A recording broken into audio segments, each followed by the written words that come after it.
জয় গুরু খামখেয়ালি প্রাণ চ্যানেলে আপনাদের স্বাগত। আজ আমরা পড়ব শ্রী শ্রী ঠাকুর নিগমানন্দের লৌকিক বিদ্যা ও অলৌকিক শক্তি। লিখছেন শ্রীমৎ স্বামী সিদ্ধানন্দ সরস্বতী। জয় গুরু। লৌকিক বিদ্যা। শ্রী শ্রী ঠাকুর নিগমানন্দ সরস্বতী পরমহংসদেব লৌকিক অলৌকিক সর্ববিধ বিদ্যায় যে পারদর্শী ছিলেন তাহা বলাই বাহুল্য। অধ্যাত্ম জগতের অলৌকিক জ্ঞান ছাড়াও পার্থিব জগতের লৌকিক জ্ঞানও ছিল তার যথেষ্ট। লৌকিক অলৌকিক উভয় জ্ঞান মিলিয়া তাহার জীবন ছিল সম্পূর্ণ। এই জন্য বগুড়ার হরপ্রসাদ দা বলিতেন, আমাদের ঠাকুর হোয়াট নট। আজ আমরা তাহার কয়েকটি লৌকিক জ্ঞান বা বিদ্যার পরিচয় দিতেছি। 1 নম্বর, চিকিৎসা বিদ্যা। সর্ববিধ সাধনায় সিদ্ধিলাভের পর হইতে আসামবঙ্গীয় সারস্বত মঠ প্রতিষ্ঠার সমসাময়িক কাল পর্যন্ত শ্রী শ্রী ঠাকুর কত শূলরোগীকে যে নিরাময় করিয়া দিয়াছেন তাহার ইয়ত্তা নাই। বহু যক্ষারোগীও তাহার কৃপায় আরোগ্য লাভ করিয়াছে। কুষ্ঠরোগীও বাদ যায় নাই। ঠাকুরের প্রমুখাত শুনিয়াছি। তাহার সন্ন্যাসগুরু শ্রী শ্রীমৎ সচ্চিদানন্দ সরস্বতী মহারাজের নিকট হইতে ঠাকুর এই মন্ত্র প্রাপ্ত হন। সচ্চিদানন্দ মহারাজ এই মন্ত্র প্রভাবে নাকি বহু অম্ল ও পিত্তশূলের রোগী নিরাময় করেন এবং পরিশেষে এই রোগাক্রান্ত হইয়া ভীষণ কষ্ট পাইতে থাকেন। ঠাকুর গুরুদেবের এইরূপ যন্ত্রণা দেখিয়া একদিন বলেন, ঠাকুর, তুমি বেদনায় এত কষ্ট পাইতেছ, আমায় ওই মন্ত্রটা শিখাইয়া দাও না কেন? আমি এই মন্ত্র প্রভাবে তোমার ওই রোগ যন্ত্রণা বিদূরিত করিয়া দিই। ইহা শুনিয়া সচ্চিদানন্দ মহারাজ বলিলেন, নিগমানন্দ, আমি তোমার গুরু, আমার দেহে পদপ্রয়োগ করিয়া তুমি ঝাড়িতে পারিবে? গুরুদেবের মুখের এই কথা শুনিয়া ঠাকুর উত্তর করিলেন, ঠাকুর, তুমি এই ভীষণ রোগে আক্রান্ত হয়ে যে কষ্টভোগ করিতেছ তাহা আমি প্রত্যক্ষ দর্শন করিতেছি। তোমার দেহে আমার পদসংযোগ করিয়া এই মন্ত্র দ্বারা ঝাড়িয়ে দিলে তুমি যদি এই ভীষণ বেদনা হইতে নিষ্কৃতি পাও, তবে এজন্য যদি আমায় অনন্ত নরক ভোগ করিতে হয় তাহাও আমি শিরোধার্য করিয়া লইতে প্রস্তুত। ঠাকুরের মুখে এই কথা শুনিয়া তদীয় গুরুদেব শ্রীমৎ সচ্চিদানন্দ পরমহংসদেব অত্যন্ত প্রীতিলাভ করেন এবং অবিলম্বে ঠাকুরকে এই মন্ত্র শিখাইয়া দেন। গুরুদেবের অনুমতিপ্রাপ্ত হইয়া শ্রী শ্রী ঠাকুর এই মন্ত্র প্রভাবে বহু রোগীকে চিরতরে আরোগ্য করেন। স্বরচিত ব্রহ্মচর্য সাধন পুস্তকের স্বাস্থ্য রক্ষাবিধি অধ্যায়ে তিনি ঔষধ ও চিকিৎসার যে ব্যবস্থাপত্র প্রদান করিয়াছেন তাহার অনুসরণ করিয়া বহু স্বপ্নবিকার ও ধাতু দৌর্বল্যের রোগী উপকৃত হইয়াছেন এবং এখনও হইতেছেন। যোগীগুরু গ্রন্থের স্বরকল্পে বিনা ঔষধে রোগ আরোগ্য অধ্যায়ে তিনি জ্বর, পালাজ্বর, শিরোপীড়া, উদরাময়, অজীর্ণাদির আরোগ্যের স্বরশাস্ত্রোক্ত প্রক্রিয়া লিপিবদ্ধ করিয়া বহুজনের হিতসাধন করিয়াছেন। ঠাকুরের চিঠি প্রথম খণ্ডের 78 সংখ্যক চিঠির শেষাংশে অম্বল ব্যারামের ঔষধের ব্যবস্থা আছে। ঠাকুর ওই চিঠিতে লিখিয়াছেন, তোমার অম্বলের ব্যারাম শুনিয়া চিন্তিত হইলাম। আহারের পর বাইসুরেটেড ম্যাগনেসিয়া নামক ডাক্তারি ঔষধ গরম জলের সহিত খাইবে। দিনে 3-4 বার শীতলী কুম্ভক করিও। বসন্ত রোগের আক্রমণ ও তাহার প্রতিষেধক সম্পর্কে শ্রী শ্রী ঠাকুর প্রথম খণ্ডের 89 সংখ্যক চিঠিতে লিখিয়াছেন, বসন্তের প্রাদুর্ভাবকালে আহার বিহারের সাধারণ সম্পর্ক যত কমাইতে পারো ততই মঙ্গল। নিরামিষ ভোজন প্রশস্ত, তৈল ব্যবহার না করিতে পারিলে ভালো হয়। ইতিপূর্বে আর্যদর্পণে বসন্তের আক্রমণ হইতে রক্ষার ও রোগ প্রতিষেধক ঔষধ আমিই প্রকাশ করিয়াছি। প্রয়োজন বোধ করিলে উক্ত ঔষধ সেবন করিবে, উহাতে বসন্ত রোগ আক্রমণের ভয় নাই। অবধৌতিক ঔষধ এবং সাপের ঔষধ সম্পর্কে ঠাকুরের বাণী। অবধৌতিক ঔষধ 2 বার প্রায় কাহাকেও ব্যবহার করানো হয় না, তবে মাত্রা কম হইয়া থাকিবে, সুতরাং আর একবার উপর্যুপরি 3 দিন খাওয়াইবে। সাপের ঔষধ কালিয়াকোড়ার শিকড় 1 তোলার বেশি এবং 21 গন্ডা গোলমরিচ বাটিয়া রুটির মতো রোগীর ব্রহ্মতালুর চুল কামাইয়া লাগাইয়া দিতে হয়। মাথা গরমের প্রতিকার সম্পর্কে ঠাকুরের চিঠি 2য় খণ্ডের 25 সংখ্যক চিঠিতে লিখিয়াছেন, তোমার দিদির অসুখ হইয়াছে বলিয়া তাহাকে আর স্বতন্ত্র পত্র দিলাম না, তাহাকে সাবধানে রাখিবা। সর্বদা মাথার ওপর সাদা বরফের পাহাড় ও তদুপরি শিব উপবিষ্ট। চারুকে সর্বদা এই রূপ ধ্যান করিতে বলিবা। অধিক মাত্রায় ভাবুকতা তার ব্যাধির নিদান। ওইরূপ চিন্তায় চিত্ত স্থির ও মস্তিষ্ক শীতল হইবে। কুষ্ঠব্যাধিতে আক্রান্ত জনৈক ভক্তকে ঠাকুর চিঠি দিয়াছেন। শ্রীমতী গায়ের একখানা পত্র পাইয়া সমাচার অবগত হইলাম। সে তোমার ব্যাধি প্রতিকারের প্রার্থনা করিয়া পত্র লিখিয়াছে। যখন তোমার ওই ব্যাধি প্রথম প্রকাশ পায়, আমি কি বলিয়াছিলাম স্মরণ আছে কি? যদি আমার দ্বারা প্রতিকার হইত তবে সেই সময়ই করতাম। আমার সন্তান ব্যাধিগ্রস্ত হইয়া সাধারণের ঘৃণ্য হোক, এটা কি আমার সাধ? এ কর্মভোগ শেষ না হইলে পরলোকেও পরিত্রাণ নাই। তাই জানিয়া শুনিয়া আর কর্মফলের বহর বাড়াইয়া দিতে ইচ্ছা করি না। ওই ব্যাধি তোমাকে ভোগ করিতেই হইবে। উহা পাপজ ব্যাধি। ব্যাধি ভোগ না করিলে পাপ দূর হইবে না, বরং ঈশ্বর ভট্টাচার্যের মতো ব্রাহ্মণের দ্বারা পঞ্চগব্য প্রস্তুত করাইয়া প্রত্যহ একটু খাইলে ও ব্যাধি স্থানে লেপন করিলে শীঘ্র পাপ দূর হইতে পারে। একদিন পঞ্চগব্য শাস্ত্রমতো তৈয়ার করাইয়া 5-7 দিন ব্যবহার করা চলে। 1335 সালের কার্তিক মাস।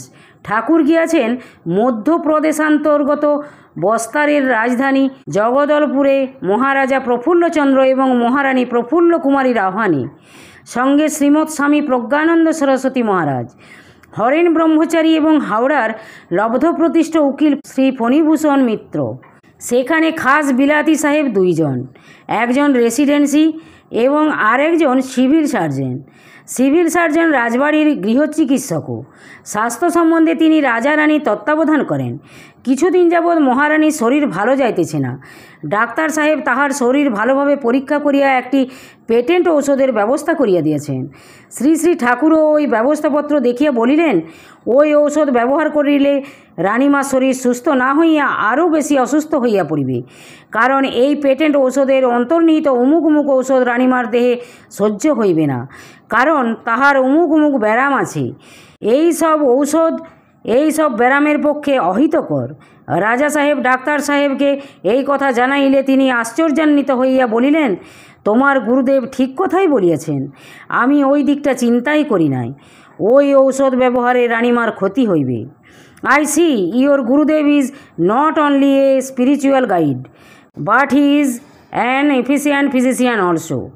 এই কথাগুলি আমরা শুনিয়াছি স্বয়ং ফণিদার মুখে। নৃপেন্দ্রচন্দ্র রায়ের ছেলের পেটের অসুখ হয়। ঠাকুর স্বপ্নে ঔষধের নাম বলে দেন। ঢাকায় আনিবার পরই যোগজীবনের ভীষণ পেটের অসুখ হয়। এই রূপ অসুখের ফলেই 2 বৎসর পূর্বে মেয়েটি মারা যায়। এই ছেলেরও ঠিক তদ্রূপ অবস্থা দেখিয়া আমি অত্যন্ত চিন্তিত ও বিচলিত হইয়া পড়িলাম। ভাবিতে লাগিলাম, এটিকেও বোধহয় রাখা যাইবে না। ঠাকুরের অপার করুণা। ঠাকুর ওই রাত্রে স্বপ্নযোগে আমাকে 2টি বায়োকেমিক ঔষধের নাম করিয়া এই 2টি ঔষধ একত্র মিলাইয়া গরম জলে গুলিয়া শিশুকে খাওয়াইয়া দিতে আদেশ করিলেন। বলা বাহুল্য, পরদিন প্রাতে ওই 2টি ঔষধ ওইভাবে খাওয়াইয়া দেওয়ায় অসুখ একেবারে সারিয়া যায়। 2 নম্বর, আইন বিদ্যা। আইন না পড়িয়াও আইন সম্পর্কে সাধারণ জ্ঞান রাখিতে পারেন তীক্ষ্ণধী এবং নির্মল বুদ্ধিসম্পন্ন ব্যক্তি। তাহাদের চোখে আইনের বাস্তব রূপ জীবন্ত রূপে ফুটিয়া ওঠে। তাহারা গভীর আইনারণ্যের ভিতর প্রবেশ এবং তাহা হইতে নির্গমনের পথ স্পষ্টভাবে দেখিতে পান।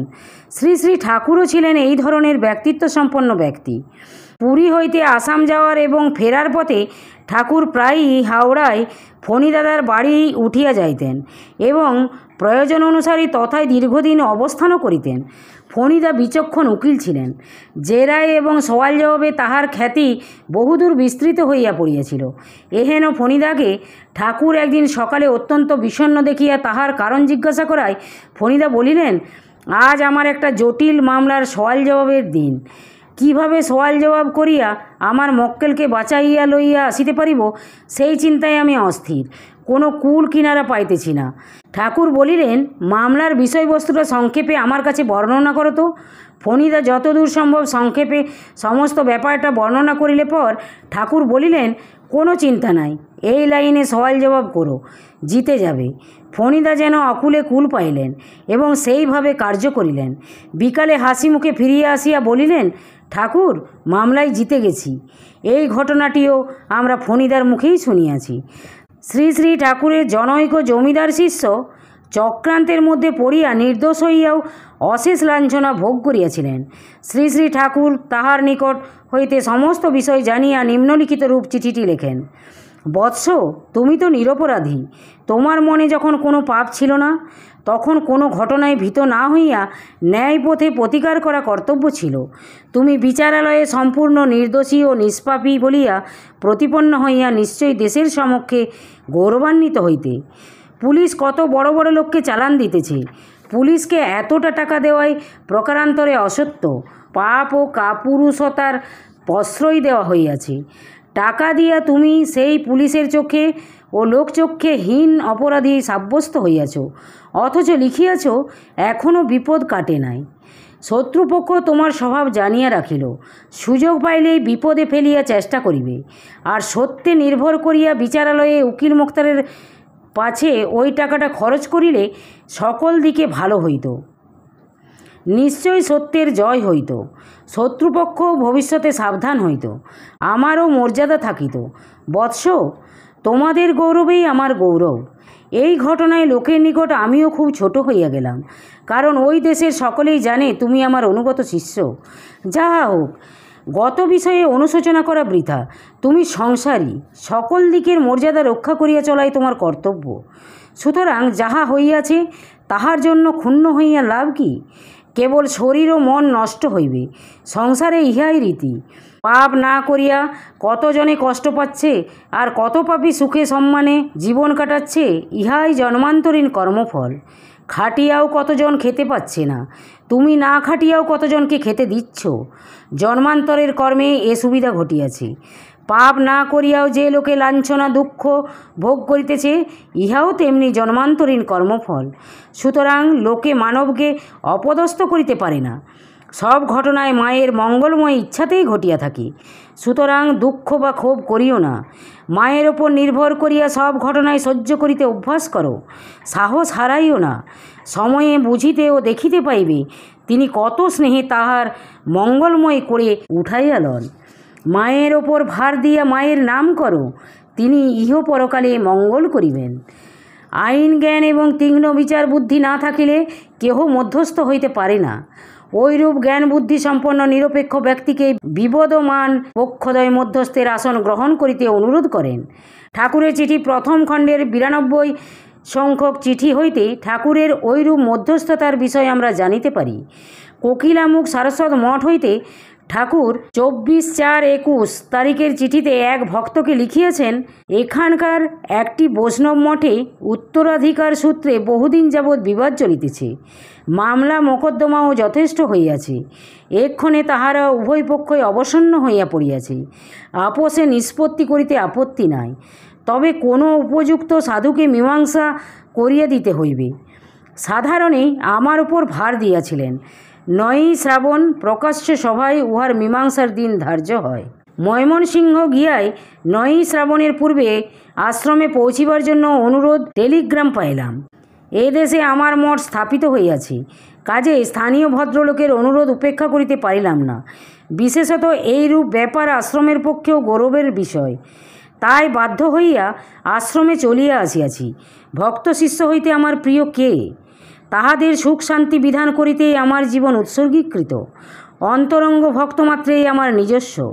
তাই সাধারণের কার্য করিতে অনেক সময় তাহাদিগকেও অগ্রাহ্য করিতে হয়। কেননা যাহাদের সহিত অন্তরের যোগ হইয়াছে, তাহাদের অপেক্ষা বহিরঙ্গের লোকের সহিত বাহ্য কার্যের সংযোগ অধিক রাখিতে হইবে। আশা করি তোমাদের হৃদয়েও এই আদর্শ প্রতিফলিত হোক। তোমরাও আপন অপেক্ষা পরের কাজে অধিক ব্যস্ত হইতে শিখো। পরের কাজ করিয়া তবে নিজের কাজ করিও। জয় গুরু, জয় গুরু। আজ এই পর্যন্তই। যদি আপনাদের ভালো লেগে থাকে তাহলে চ্যানেলটিকে সাবস্ক্রাইব করে সাথে থাকবেন। জয় গুরু, জয় গুরু।